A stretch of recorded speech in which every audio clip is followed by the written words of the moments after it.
Time now for today's Math in the News.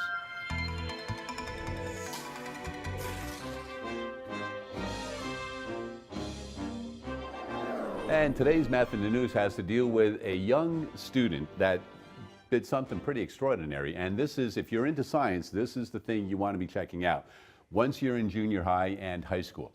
The 3M Young Scientist Challenge.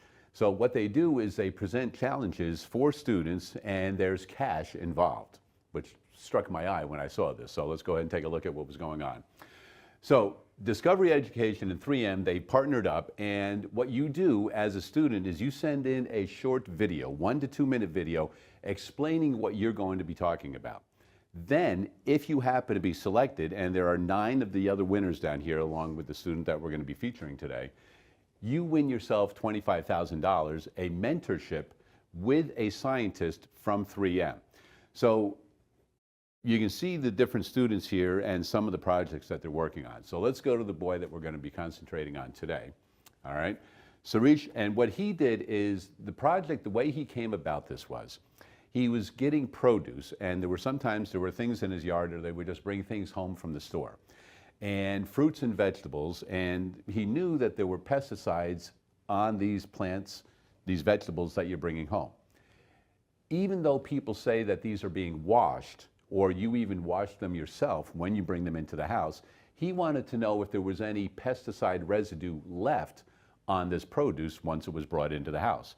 So he developed this process of finding out how you can determine if there is still pesticide residue left on this piece of produce, whatever it is.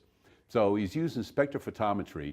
So it's using wavelengths to figure out the amount of residue from the pesticide that is still on there. What they needed was a 85% accuracy rate, and he was able to get 93% accuracy on the Pestiscan that he developed. So it's a short little video that you put together. It takes a little while to get everything together and get it going, but the video portion of it is pretty short. But the kid got himself $25,000, going to be working exclusively with a 3M scientist, and the caricature, I'm not really sure which one of those guys made it. I doubt either one of them did, but they do. It's just a little something at the end of that right there. But if you're into science and you've got yourself a curious little idea, you want to try something out, there are amazing things that happen when you just take an everyday problem or something that you're curious about and want to see how can you solve that, or how can you make something that is already out there a little bit better, make it more efficient. That's today's Math in the News. Oh, you know what? I was almost forgetting. We do have a problem to do with this. That's almost today's Math in the News. So, change in formula, percent change, right? So, the difference in the two amounts. So, because he needed an 85% accuracy rate, he got 93%. So, there is a difference in percent. So instead of using 93 and 85, we're going to use some simpler numbers. So we're going to take the difference in the two amounts. So let's say our original amount was $20 and our new amount is $25. So the difference in the two amounts is $5. We're going to divide that by the original amount. The original amount was $20. So if we have 5 over 20, we divide that, but we can simplify that right now as 1/4. 1/4 turned into a decimal is 0.25. We take that, we multiply it by 100 because we want to get the percent difference.